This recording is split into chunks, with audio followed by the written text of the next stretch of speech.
Um café irreverente.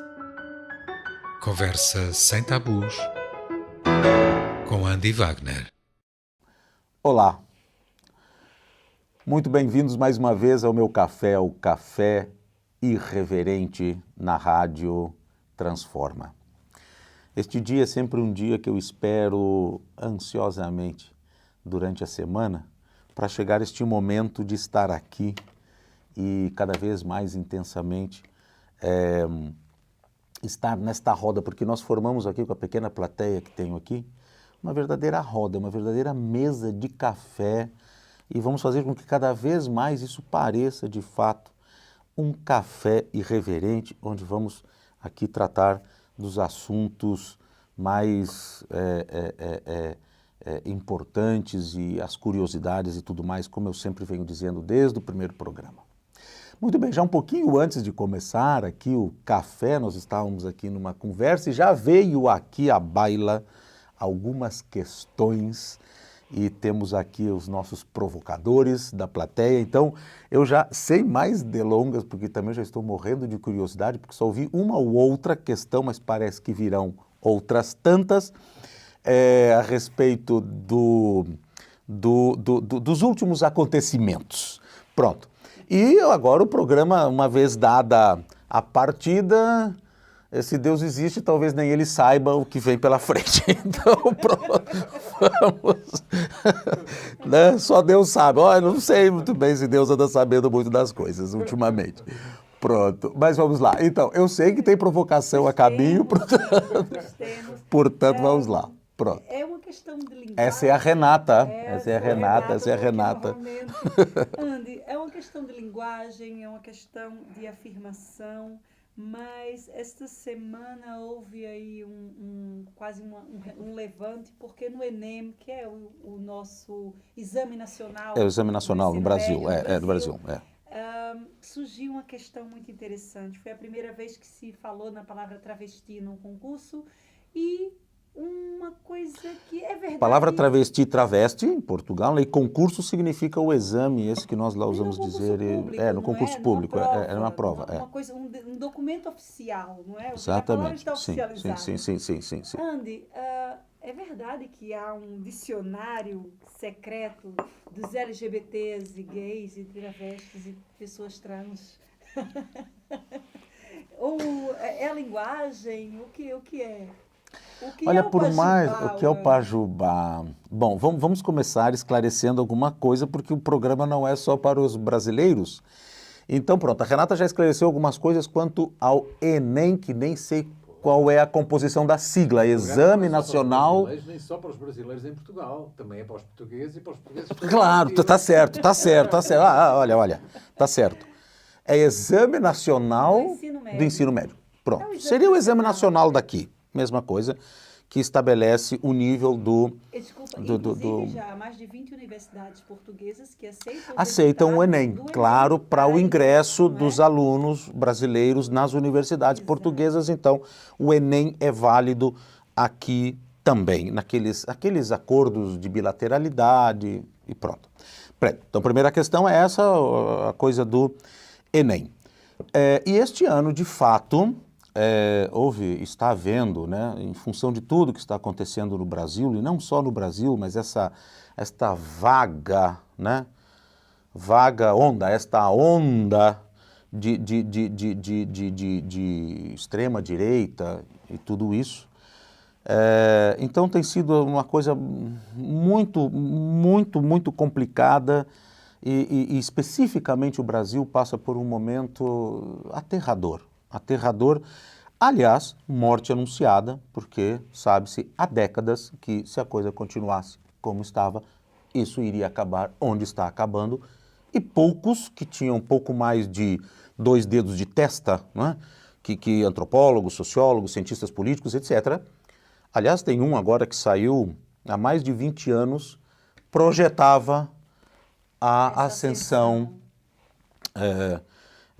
no caso do presidente eleito brasileiro, Jair Bolsonaro, me custa até pronunciar o nome, olha, isso não posso fazer. Pronto. Desde que não é o meu presidente, né? Tá tudo bem. Bem.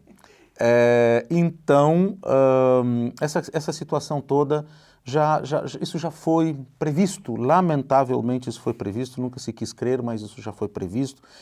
E às vezes essas projeções não dão certo, mas às vezes dão.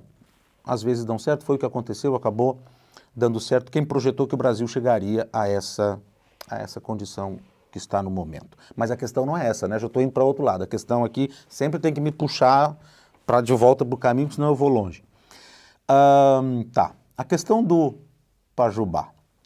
Na verdade, hoje, talvez não queira que essa língua volte a ser necessária da forma como já foi.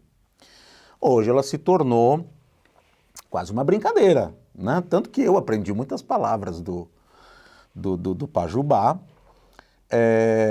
Pronto, mas isso, a história não é bonita como isso surgiu. Isso foi uma necessidade de as pessoas nos anos, sobretudo no período da ditadura militar, anos ali 60 e tudo mais, foi ali aonde começou a ser necessário, sobretudo entre as mulheres trans, né, no âmbito da prostituição, pronto, enfim, começou a ser necessário criar códigos de comunicação, inclusive para dizer, para que ninguém entendesse que a polícia está vindo, pronto, coisas assim, nesse sentido. E se começou-se a criar ali uma espécie de dialeto, uma língua dentro da estrutura da língua portuguesa, mas substituindo, né, os verbos e os aquendar, como por exemplo prestar atenção, né, aquenda, o bofe, né, presta atenção no rapaz. Então esse tipo de situação surgiu, claro que num contexto nem um pouco engraçado, porque se tratou da necessidade de se criar códigos para se poder comunicar. E a escolha, né, e tem razão para isso, a escolha das palavras foi de uma língua africana, Yorubá, né? E aí das palavras Yorubá, então, foram sendo simplesmente substituídas, né, pelas palavras da língua portuguesa. E surgiu isso. Como eu disse inicialmente, a história não foi para se divertir, né? Não foi para se divertir que isso surgiu. Claro, depois, queira ou não sei como será agora no futuro a curto prazo, mas já não havia tanta necessidade de esta língua ter essa função. Mas pronto, ela se disseminou e é algo que quase toda a população LGBT brasileira, em maior ou menor grau, conhece meia dúzia de palavras. Provavelmente os portugueses deverão conhecer muitas delas dos termos. Claro, na música. Vittar, pronto, claro. São duas sem dúvida. Que comunicam sim, muito com o seu público. E eu sei que aqui em Portugal, no meio trans, conheço algumas pessoas que conhecem esse idioma e usam, né? Talvez pela ligação com o Brasil, etc., usam esse idioma aí, né, que não é um idioma, nada mais é do que um dicionário de palavras, substantivos e verbos que são substituídos para que as pessoas não entendam o que está sendo dito. Então, basicamente, urbano, exato. Basicamente, essa é a história do Pajubá e que foi, então, dessa vez para o Enem, inclusive o Enem saiu agora, recentemente, foi nesse fim de semana, e ainda não vi a prova, que sempre já nos anos anteriores eu tinha o hábito de ver, sobretudo as redações, isso é uma coisa interessante. Claro que agora estou com uma curiosidade enorme de ver questões de racismo, Claro, né? claro. Também tem a ver, essa escolha da língua iorubá também é uma resistência étnica de expressão, de identidade do brasileiro também e da brasileira. Teria sido essa escolha também, Andy? Bem, aqui entra uma outra questão que eu adoro, aliás, que é a questão religiosa, né? Isso é de uma complexidade enorme, não sei nem por onde começar, para dizer a verdade, isso aí, essa questão toda. Pronto, mas a primeira coisa a ser dita é que as religiões afro-brasileiras, ou seja, as religiões de matriz africana que se configuraram no Brasil, porque nenhuma delas é pura, não é? Só esclarecendo um pouquinho essas questões, essas religiões são originalmente são originárias da África, chegam ao Brasil e em maior ou menor grau vão passar por um processo de reconfiguração, mais ou menos profunda, de acordo com a necessidade que então, naquele período histórico, que foi a escravidão, né, o período da colonização e o período da escravatura, é para que esses escravos, essas pessoas pudessem praticar a sua religião.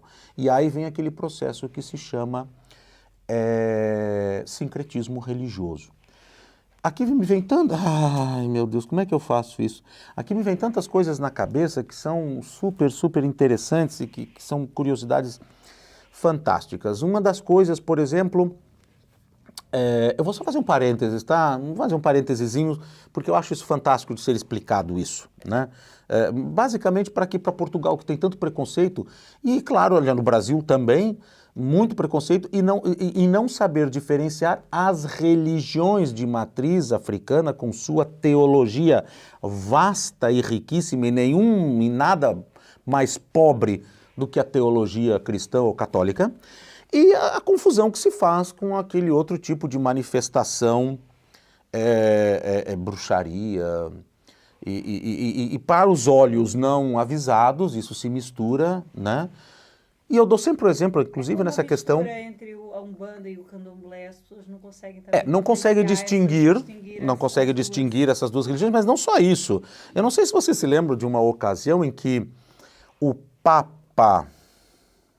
eu acho que já era o Francisco, mas não me lembro também, isso não importa, fez algumas declarações que ofenderam grupos muçulmanos islâmicos no Egito e foram e colocaram uma bomba numa igreja ortodoxa copta. Ou seja, para eles não faz a menor diferença, são cristãos. E fazem essa confusão, explodiram uma igreja ortodoxa copta porque o Papa... que é católico, romano, apostólico, não é? Então, essa mesma confusão que se faz no âmbito, para quem é um muçulmano cristão, está tudo dentro de uma mesma... Claro, se mais esclarecido, fazem a diferença, nós também fazemos a diferença entre xiitas e sunitas, mas muitos não fazem. Islão é Islão e pronto.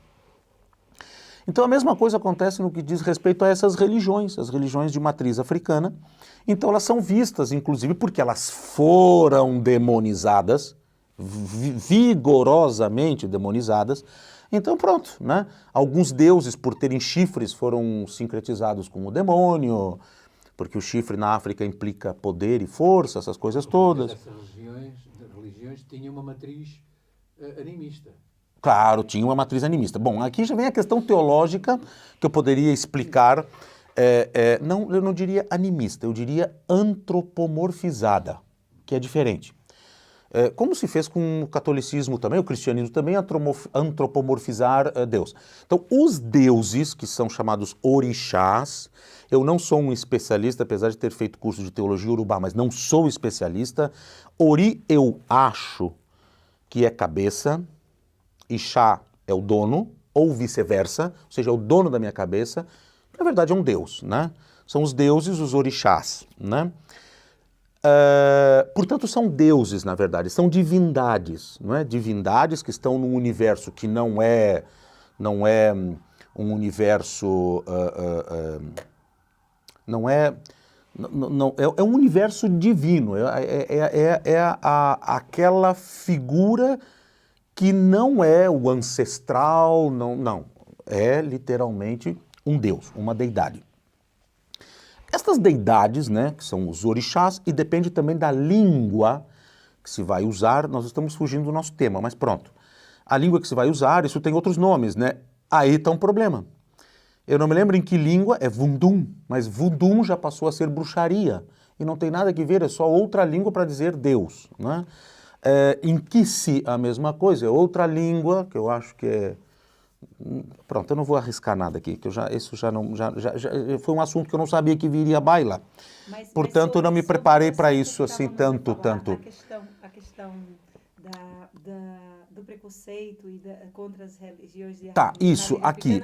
Eu gostava só de lembrar um filme que marcou muito a minha infância, baseado numa peça do Dias Gomes, que era o Pagador de Promessas. Sim. E é exatamente... eu Tem acho que anotar, ele porque senão não vai mostra- tudo. O Pagador de Promessas, ele mostra exatamente a questão do preconceito, quando o Zé do Burro faz uma promessa num terreiro de candomblé para salvar o animal dele, que era um amigo dele, coitado, um trabalhador que tinha ajuda ali do animal para trabalhar, não é? No Brasil dos anos 50, 60, um povo muito castigado, e ele atravessa, sei lá, o Nordeste inteiro com a cruz nas costas, mas o bispo de Salvador não permite que ele entre na igreja, porque a promessa não tinha sido feita a Santa Bárbara, mas dentro de um terreiro de candomblé. Então, eu acho que isso é um símbolo, de fato, dessa incompreensão, não é? E desse preconceito. Claro, porque o que acontece aqui? Dentro do que tu colocas, por que eu quero só tentar ver se consigo concluir essa complexidade toda para poder chegar ao ponto de que por que estas religiões têm essa tolerância e o Pajubá, que é o nosso ponto de conversa, olha para onde é que já andamos, faz sentido ter sido a língua escolhida. Pronto. Primeiramente, ou seja, essas religiões chegando ao Brasil com suas divindades tiveram que ser, de alguma maneira, reconfiguradas para que pudessem ser praticadas. Daí vem o nome pai de santo, mãe de santa, mãe de santo. Por quê? Pai vem da palavra daí Bahia. Da onde vem a palavra Bahia do estado da Bahia? Ba, pai, e a, mãe. Por isso Caetano canta naquela terra de pai e mãe, não é? A Bahia, né, que as pessoas pensam que é um acidente geográfico, não tem nada a ver com isso. Dessa palavra Ba, vem a palavra Babá, que é o diminutivo, Lorixá, ou seja, o cuidador, o pai daquele Deus, ou seja, o sacerdote. E daí Orixá sendo trazido para a palavra santo, pai de santo, que na verdade é o sacerdote daquele Deus. Por isso cada sacerdote tem um nome. Pai João de Ogum, Mãe Maria de Iemanjá, ou seja, aquela sacerdotisa que cuida daquela deusa ou daquele deus, daquele orixá. Pronto.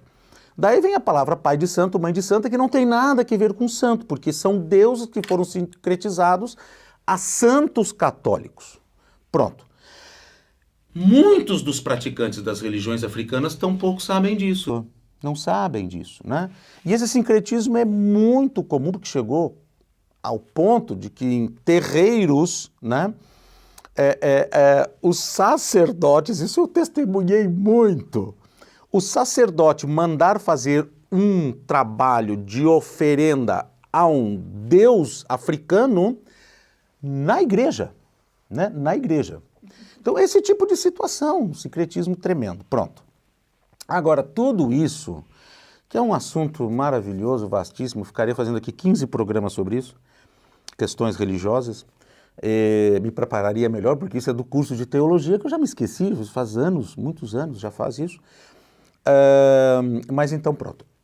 Em função da teologia africana, que tem uma relação com sexualidade completamente diferente e avessa à concepção cristã, e não só cristã, mas as concepções monoteístas de sexualidade, né? As 3 grandes religiões monoteístas, na ordem cronológica, o judaísmo primeiro, o cristianismo logo em seguida e o islão depois. A concepção de religião, a concepção de sexualidade dessas religiões é completamente diferente. Os deuses têm sexo. Claro, os deuses, claro, só claro. Lembra as outras teogonias e teologias gregas, claro, sim, exatamente. Uma ligação. E aí está essa antropomorfização do divino, do panteão dos deuses, faz como na Grécia, realmente os deuses, porque aqui está a questão de conceito de Deus, para começo de conversa. Para essas religiões, para ser um Deus, só precisa ser imortal, nada mais, né? Diferentemente do que são as características para o cristianismo ou para as religiões monoteístas do que é ser Deus, né? Pronto. Uma vez que basta ser imortal, poderoso, porque a imortalidade redunda em poder, evidentemente. Agora, eles eram vistos, né, de uma forma totalmente antropomorfizada e, portanto, tinham filhos, né? A sexualidade era vista de uma outra maneira e, tanto na mitologia grega, a homossexualidade entre os deuses também, né? Não havia nenhum problema quanto a isso nos panteões africanos da mesma maneira.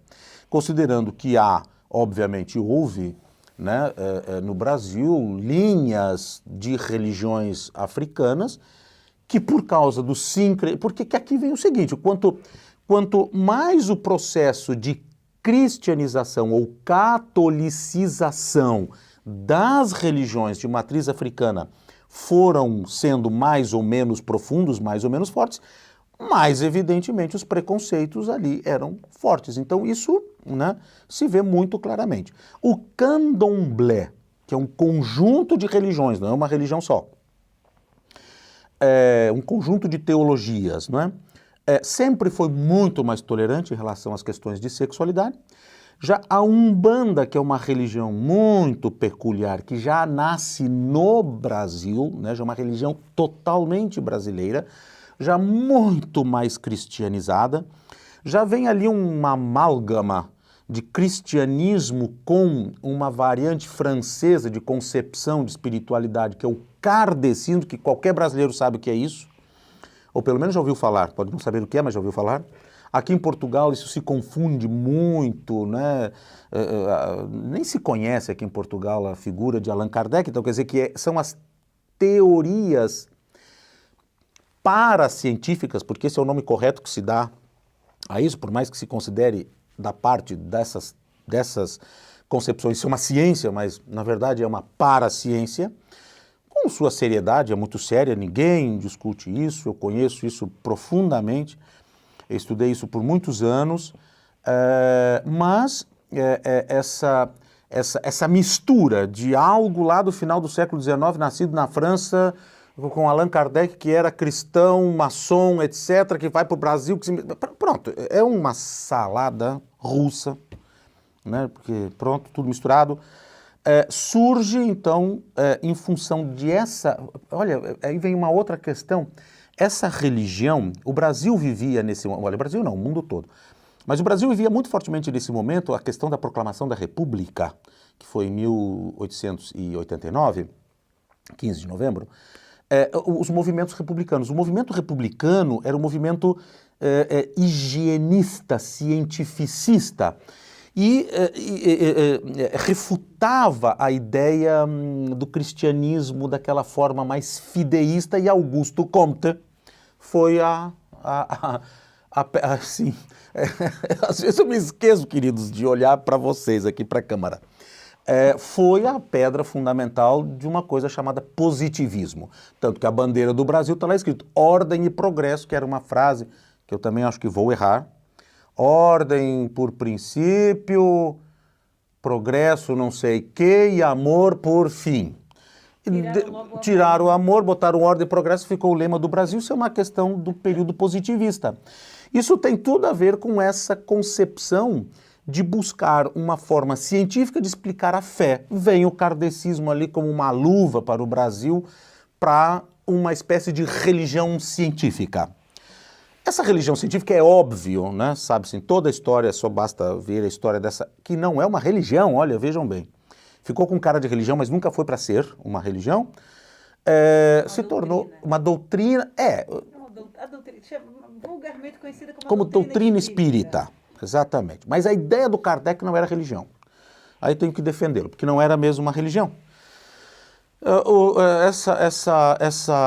Tornou-se evidente, mas é óbvio, né? Extremamente elitista. Extremamente elitista. Então houve um episódio numa reunião dessas espíritas, kardecistas, onde um médium, então a palavra médium é aquele que tem esse contato e recebe as entidades, os espíritos desencarnados na linguagem espírita, recebe um caboclo.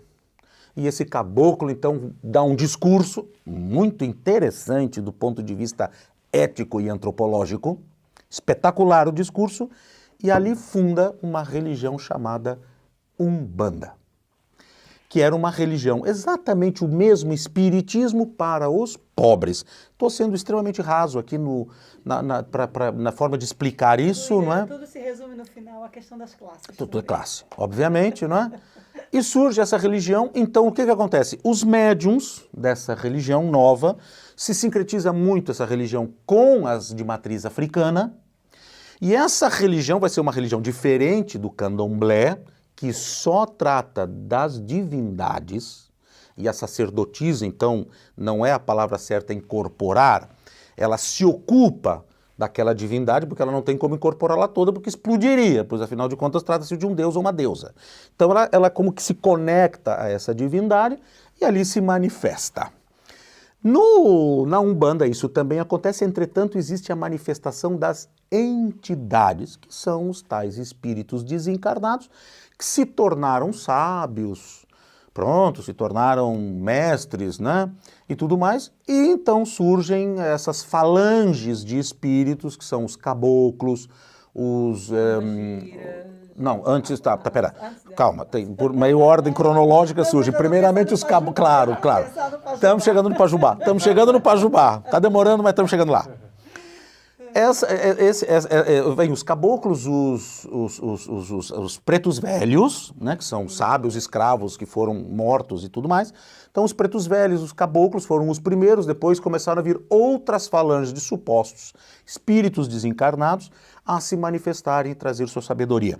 Inclusive as prostitutas tiveram lugar nesta religião, por mais que ela seja conservadora, mais do que as outras, porque, vamos dizer, a Umbanda, de certo modo, ela é mais purista, né? Mais conservadora, mas pronto. Tem as pombas giras, os Zés Pilintras, né? O Zé Pilintra, que foi um personagem do Rio de Janeiro, morto, né? Então ele torna-se um sábio e reúne uma falange de Zés Pilintras para orientar as pessoas. As próprias prostitutas da mesma maneira, porque elas são aquelas fazem aquele papel todo, mas na verdade quando vai se consultar, elas normalmente são sábias nas coisas que dizem. Pronto. Mas tem aquela característica toda, enfim, aí vieram tantos outros, os boiadeiros, depois os baianos, e por aí foi, podem ver que é uma configuração inteiramente brasileira. Estamos quase chegando no Pajubá. Mais e menos, essas religiões são, como eu disse, muito tolerantes às questões de sexualidade. Dependia muito também do sacerdote, do pai de santo, da mãe de santo, o quanto ela era mais ou menos preconceituosa nessas relações. Isso também ali se verificava e, obviamente, se podia verificar essa diferença, né, de graduação, mas, queira ou não, eram muito mais tolerantes, a tal ponto de que essas religiões se tornaram verdadeiros abrigos da população LGBT. Não é? Isso foi uma coisa sempre muito perceptível. Claro que, queira ou não, aquilo se disfarçava, não é? Mas visivelmente ali se percebia o grande índice de pessoas LGBT que praticavam essa religião e praticam até hoje, porque ali, claro, encontram guarida, encontram uma maneira, uma outra forma de viver a sua religiosidade e a sua sexualidade, porque essas religiões, quanto menos elas são, como eu disse, repetindo, quanto menos elas são cristianizadas e catolicizadas, a relação divino e sexualidade estão, né? E sobretudo porque, mesmo nas religiões antigas e nas religiões africanas, a sexualidade, sobre nenhum aspecto, é algo de caráter pecaminoso ou qualquer coisa assim, diferentemente de toda a mitologia cristã no que diz respeito à questão de sexualidade. Pronto. Aí está a explicação, depois de tudo isso, para simplesmente dizer que essa é a razão, porque, claro, naturalmente, né, se fosse escolher, então, essas, sobretudo as mulheres trans, as mulheres trans que trabalhavam e trabalham até hoje, mas naquela ocasião, naquelas décadas, nesse período, não tinha outra forma de ser mulher trans que não no âmbito da prostituição, basicamente, né? Hoje, que já isso é bastante diferente, ou pelo menos um pouco diferente. Então, pronto, ali havia um abrigo, realmente havia um abrigo, e é natural que fosse ali, então, casualmente, em função de que sim, porque essas religiões utilizam o Iorubá à semelhança do que a Igreja Católica utilizava o latim, é a língua mãe, pronto, então nos ritos todos ali sempre cânticos em Iorubá, próprias rezas em Iorubá, enfim, essa coisa toda, pronto, isso foi mais ou menos por que, né, esse vínculo se deu historicamente, como é que isso funcionou e de onde veio o tal do Pajubá que foi abordado nesse exame. E não só isso, mas foram abordadas várias outras questões. A repercussão foi, por um lado, extremamente positiva, para outro lado, extremamente negativa em função do que o Brasil está vivendo hoje. É uma polarização absurda. Já li, como eu disse no primeiro programa, o meu Facebook é extremamente controlado, o que entra lá, o que não entra, mas queira ou não, às vezes vaza algumas coisas, então já vi em algumas colocações de pessoas que fizeram comentários a respeito do que já está se dizendo, né, do esquerdismo, né, que isso... Ai, meu Deus... É a doutrinação. A doutrinação, né? A doutrinação. Agora falar de nazismo, feminismo, racismo, agora é esquerdismo, né? Andy, Bem, teve quem avisou, hein? Teve quem avisou que esse negócio ia acontecer. E quem avisou previu o trajeto até chegar a Jair Bolsonaro? Sim, inclusive com o nome.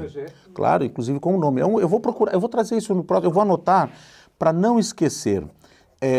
Previu também sim, a porque do PT, previu a falência. Sim. Não, aí não foi uma questão muito de previsão, era uma coisa meio óbvia. Claro que eu não teria tido essa capacidade, essa clarividência histórico-científica, né, sociológica, para perceber que aquele político ali ainda há 15 anos atrás, 20 anos atrás, claro, há exemplo de outros na história, como Mussolini, Hitler, etc., que vêm lá, né, e vão passando passam pelo lado e as pessoas não percebem, só percebem quando já a coisa está nesse nível. E ele previu isso, ele percebeu exatamente isso. Este político vai ter esta caminhada e fez essa previsão. Eu não posso dizer muito mais a respeito porque eu realmente não fui ler a questão e só soube disso ontem ou anteontem. Portanto, é isso, é esse tipo de situação, né? Aliás, como se sabe, há 20 anos antes da Segunda Guerra Mundial, houve quem, olha, o negócio está caminhando para isso, né? E foi. Mas uma coisa, desculpa, por que essa permeabilidade do Brasil a todas estas religiões, é essa importação, não é? De tantas religiões, ou seja, uma grande religião, depois tantos dialetos dentro da mesma religião, não é? Porque essa permeabilidade? Eu sei que há países da América do Sul que tiveram os mesmos missionários, não é? As mesmas ordens missionárias, a fazerem catequização e a conversão, digamos, dos povos indígenas, não tiveram, esses sim, não tiveram os contingentes de mão de obra escrava oriunda da costa ocidental africana, não é? Não foi estabelecido, no caso do Chile, no caso da Argentina, etc., não foi estabelecida essa triangulação entre o Brasil, a Europa e a costa africana. Mas, apesar de tudo, esses países não apresentaram essa mesma permeabilidade. Porquê? Bem,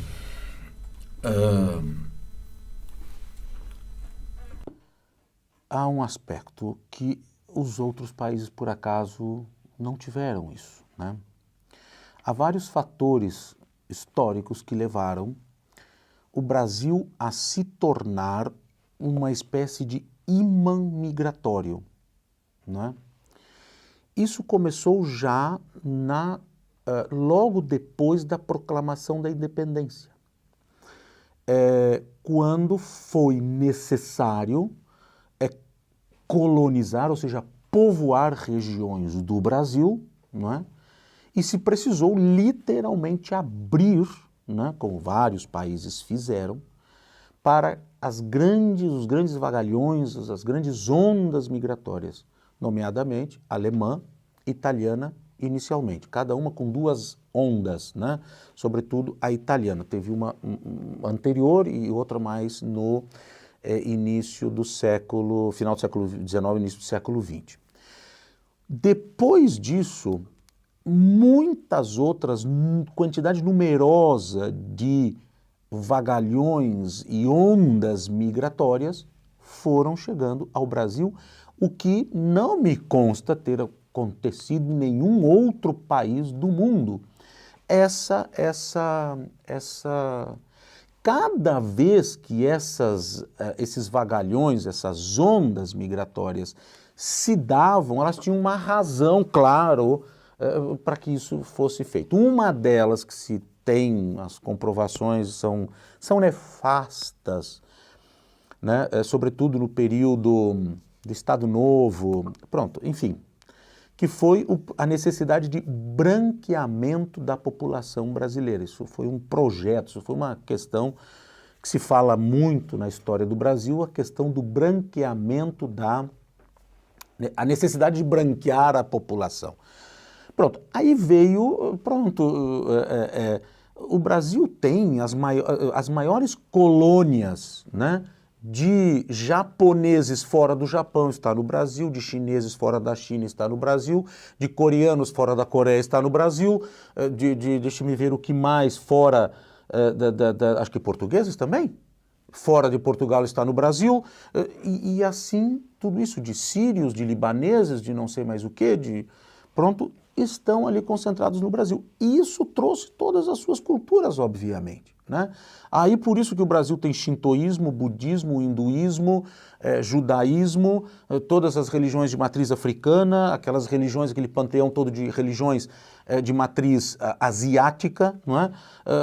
E pronto, sem contar as indígenas, autóctones, e isso foi formando, foi mantendo nichos, e esses nichos em certo grau também se amalgamando e se misturando e se interseccionando, pronto, formou esse mar, Esse melting pot. exatamente, mas tem uma coisa aqui muito importante, a questão do cristianismo no Brasil, sobretudo o catolicismo. Tem uma particularidade, que é o fenômeno que está acontecendo agora, porque quem está migrando para o evangelicismo não são grupos de nenhuma dessas outras religiões.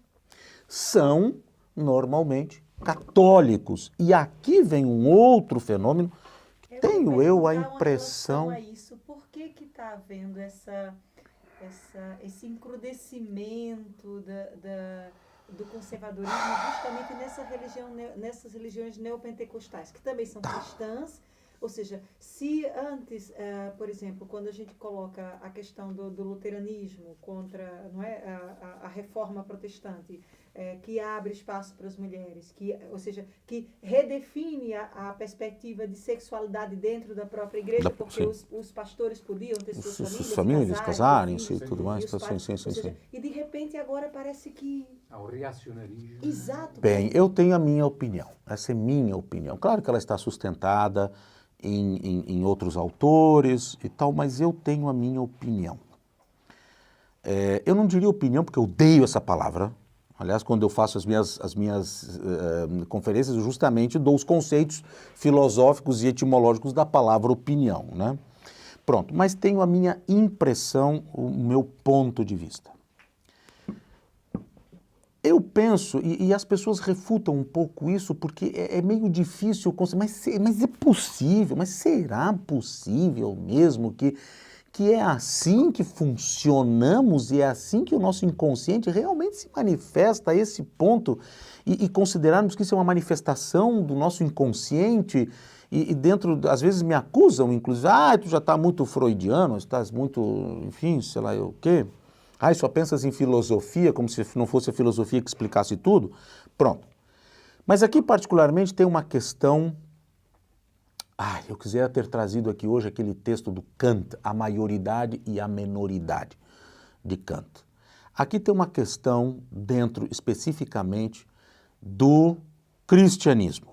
Lá no Brasil, estou falando de lá, coisa que, se nós observarmos, todas as demais religiões, em um grau maior ou menor, conseguem, eu poderia, claro, traçar aqui uma teoria teológica e antropológica, mas conseguem construir um indivíduo. As religiões africanas fazem isso com certo sucesso, com um sucesso maior, um sucesso um pouco maior. Conseguem construir um indivíduo minimamente mais autônomo, inclusive pela própria característica da teologia. Quando diz indivíduo, homem... O ser, homem e mulher, sim, homem e mulher, ou não, seja quem for. Né? Autoresponsabilização. Pronto. Existe uma, queira ou não, até pela própria característica dos deuses, da própria característica da teologia, das religiões de matriz africana, e a própria relação com o divino, a concepção da reencarnação, independentemente de crer ou não, ela cria, independentemente de qualquer coisa, minimamente um ser mais responsável. Mais responsável. E isso, queira ou não, faz com que essas pessoas ou esses grupos sociais tenham que construir crenças minimamente mais centradas em si, né? Minimamente, talvez fosse, não sei se bem correto dizer, minimamente menos metafísicas. Porque, queira ou não, eu sou um ser estou mais à mercê daquilo que eu vou fazer. Né? Eu não conto com misericórdia, né? não conto com esse tipo de situação. Eu respondo pelos meus atos em um grau muito maior. Por mais que eu vou lá pedir para o Preto Velho me ajudar, mas não interessa, o Preto Velho pode até me ajudar, mas ele vai me ajudar, né? Mas pronto, como eu posso pedir, claro. Mas como eu peço para Renata, me ajuda que eu fiz uma coisa aqui, olha, me ajuda-me, Renata, não é? Ou Kim, ou sei lá. A mesma coisa. Nesse sentido, eu tendo a entender essa gama da sociedade como que, de alguma forma, minimamente mais autônoma. E menos vulnerável a que se lhes tire o chão debaixo dos pés. Percebem isso? Dentro do catolicismo como a expressão no Brasil máxima do cristianismo, não é assim. Não é assim. E é natural quando os valores mais, as pedras, os paralelepípedos sob os meus pés, né? Seja lá com as questões da sexualidade, que é o que mais atinge. E vejam que essas religiões, a questão da sexualidade não atinge tanto o indivíduo, não atinge tanto a pessoa, né? Porque são religiões que estão mais preparadas para isso, queira ou não. Nesse sentido, eu vejo assim, e concordo com outros que também veem assim, eu vejo claramente que há uma busca desesperada por respostas e por um novo alicerce porque são pessoas que não são autônomas, são pessoas que não conseguem construir uma autonomia que não importa o que aconteça ao meu redor, eu sou. Se não me disserem o que eu sou, eu não sei quem eu sou.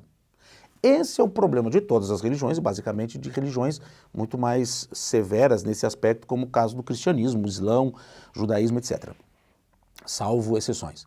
Então, nesse aspecto, começa a haver realmente um momento em que a Igreja Católica não dá respostas, né?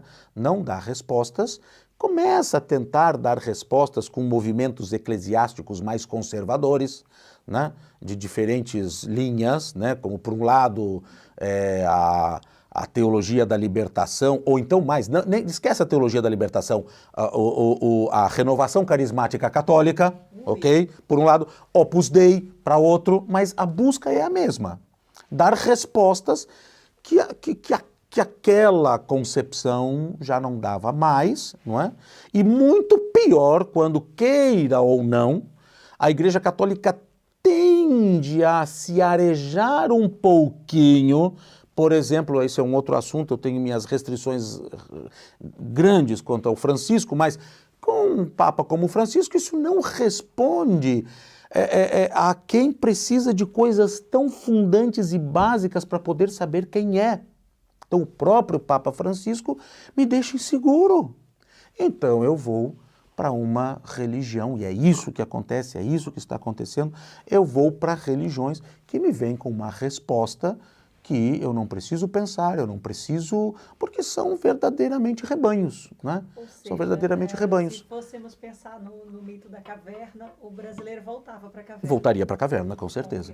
Okay. Como voltavam no mito da caverna, espancavam, Voltava, né? Espancavam o que saiu, né? Pronto. Então, esse é o meu ponto de vista, porque o avanço do evangelicismo, considerando que é o que mais faz barulho, mas no Brasil, e não só no Brasil, como no mundo inteiro, também avançam outras religiões. As religiões de matriz africana no Brasil avançaram muito, muitíssimo, mais inclusive do que as religiões evangélicas. Claro que tem um outro fator aqui, porque nos censos anteriormente, as pessoas, se dizia que no Brasil, aliás foi um cálculo muito interessante, se dizia no Brasil que 3% da população, ou 5%, qualquer coisa assim, eram praticantes de matriz africana. Quando fizeram um cálculo simples da quantidade de templos de religiões de matriz africana espalhados pelo território nacional, com uma média de pelo menos 50 pessoas em cada um, tem alguma coisa errada aqui, não pode ser só 5% da população que pratica essa religião. Ou seja, vem-se a constatar que as pessoas mentiam, né? Praticavam, mas diziam que eram católicas. Então, nesse sentido, cresceu muito. E também cresceu muito no sentido de haver uma migração também para essas religiões.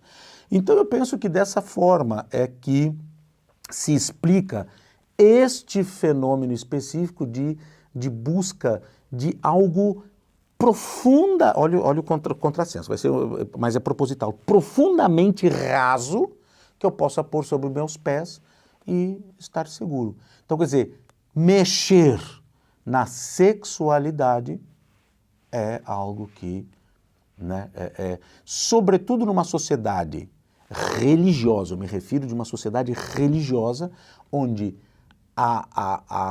as estruturas de sexualidade que existem, elas são as mais... Qual é a palavra que eu posso usar? As mais simplórias, talvez, possíveis, e as pessoas estão agarradas naquilo de uma forma primária do que aquilo significa e o que eu sou. Então, por exemplo, simples, falando nesse sentido, homem e mulher, o que é ser homem e mulher, não é?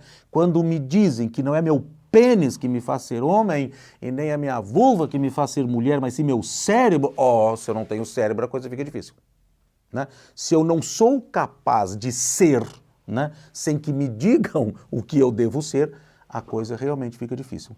Pronto, essa do meu ponto de vista é uma razão para essa debandada, né, para o evangelicismo e para todas essas questões. Muito bem, eu preciso perguntar aqui aos produtores do programa em que pé nós estamos quanto à questão de hora e tudo mais. Temos 10 minutos? Pronto, temos 10 minutos. Eu não sei se tem mais alguma questão a ser colocada aqui. Há uma questão, Andy, diante de tudo isso, eu acho seu ponto de vista muito interessante, porque realmente localiza essa questão. Há dois pontos aqui que eu acho apenas curiosos, né? Uma é que quando nós encontramos, por exemplo, nas redes sociais, nós vivemos no digital, não é? Alguns vídeos de manifestações associadas a religiões de matriz africana e espíritas, não é? No sentido de incorporações de entidades, quando nós encontramos esse tipo de ritual completamente deslocado do seu propósito dentro das igrejas neopentecostais. Eu não sei se o Andy já viu esse tipo de... Ou seja, diante disso, há um desequilíbrio cognitivo das pessoas, uma incapacidade de leitura, construída também por essa questão de ter, eu acho que é o medo de ser responsável pela própria vida, enquanto nós temos os nossos pais que nos protegem, ou seja, há uma infantilização da sociedade brasileira, não é? Eu percebo que é algo assim, e de que forma a gente poderia contrariar? O que é que pode contrariar? É a educação? É educação formal? É o pajubá? Ou seja, como é que a gente contraria? Que discurso a gente pode criar para contrariar essa simplificação da complexidade que é ser maduro, ser autônomo, ser responsável pela sua sexualidade, pela sua identidade? Como é que a gente fecha isso? Que ódio, eu odeio isso. É sério. É sério. Que coisa séria. Como é que me fazem uma maldade dessa? É sério. Pode não fechar, não é? Eu acho mais... Não. Aventa isso, aventa isso. Francamente, dentro de um ponto de vista mais da psique humana e também de uma visão filosófica, eu penso que existe um fenômeno aqui que não se explica quer dizer, não se explica. Pronto, mas não se explica essa multiplicação repentina de pessoas de pouca monta mental, né? Que de repente parece que o mundo... Enfim. Na verdade, não é que não se explique, sempre foi assim, mas até então nunca tiraram-lhes o chão sob seus pés, debaixo de seus pés. Então, né, as pessoas... Agora, no que diz respeito a discurso, ou melhor, a arma, né, arma. Até, penso eu, até um certo nível de capacidade cognitiva, é possível abordar. É possível chegar lá e abordar. E não tem outra coisa que não seja educação em todo o seu mais amplo espectro, né? Educação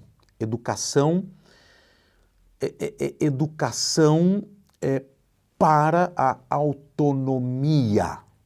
Educação para a autonomia. A educação para que eu possa dizer, eu sou isso.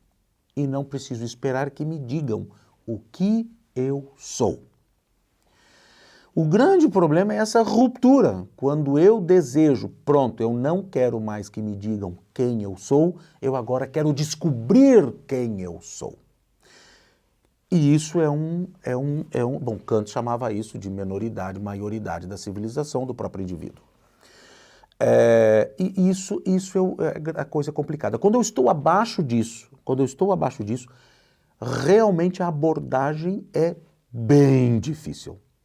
É bem difícil porque nós temos ali uma situação muito, muito rasa. Uma estrutura mental muito rudimentar ainda. Muito rudimentar. E que pronto, é complicado. Eu realmente fico muitas vezes... E principalmente quando, por mais que se tome cuidado com questões individuais, por exemplo, de estar diante de alguém e começar a argumentar, mas de uma forma fazendo de uma maneira o mais cuidadosa possível, é inevitável que chega num determinado momento, o indivíduo vai se voltar contra ti. Ele vai te agredir. É praticamente... Não tem como.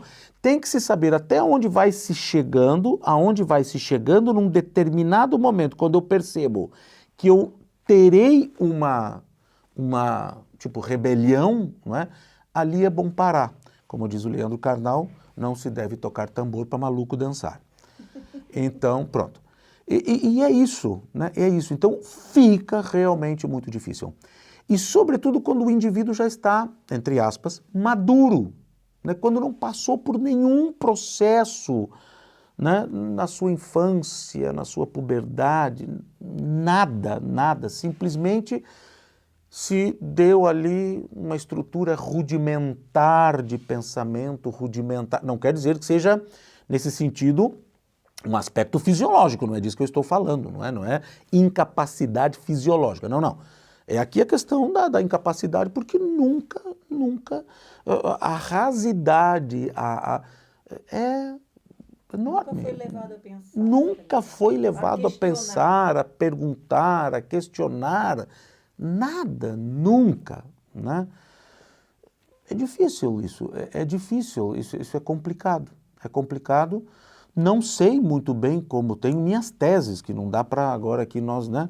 Tenho minhas teses, tenho meus pontos de vista, mas não sei exatamente como fazer isso. Eu, né, até em conversas com a própria Renata, a Renata me diz, tu és otimista. Não, eu realmente sou um pouco mais otimista nesse sentido. Isso não quer dizer que não poderá haver a derrota. Vamos dizer, dentro daquela perspectiva que nós já falamos aqui no programa do renascimento, um renascimento está em curso, o que não quer dizer que se consolidará. Que está em curso, está. Não quer dizer que se consolidará. O anterior se consolidou. Esse nós não temos certeza. Há muito trabalho a ser feito e as reações são como sempre são. Só que hoje nós estamos num mundo muito mais complexo, muito mais destrutivo em função de instrumentos que se tem na mão, não é? Então, pronto, não quer dizer que se vai conseguir fazer com que este renascimento se consolide, né? Espero sinceramente que sim, porque senão nós estamos todos realmente tramados, né? Estamos todos tramados, estamos todos... Pronto. Creio que agora sim podemos encerrar. Esse programa foi meio dramático, não foi? Meu Deus. Foi meio dramático. Gente, no próximo, pelo amor de Deus. Coisas mais leves. Coisas mais leves, porque o programa hoje foi dramático. Acho que vou ter que sair daqui para o psicanalista. Porque foi mais, assim, temas mais... Sobretudo o final. Pronto. Muito obrigado mais uma vez. Agradeço imensamente a participação dos provocadores e ansioso aguardo para que essa provocação venha também de fora do nosso estúdio. Muito obrigado. Até semana que vem em mais um Café Irreverente aqui comigo na Rádio Transforma. Obrigado.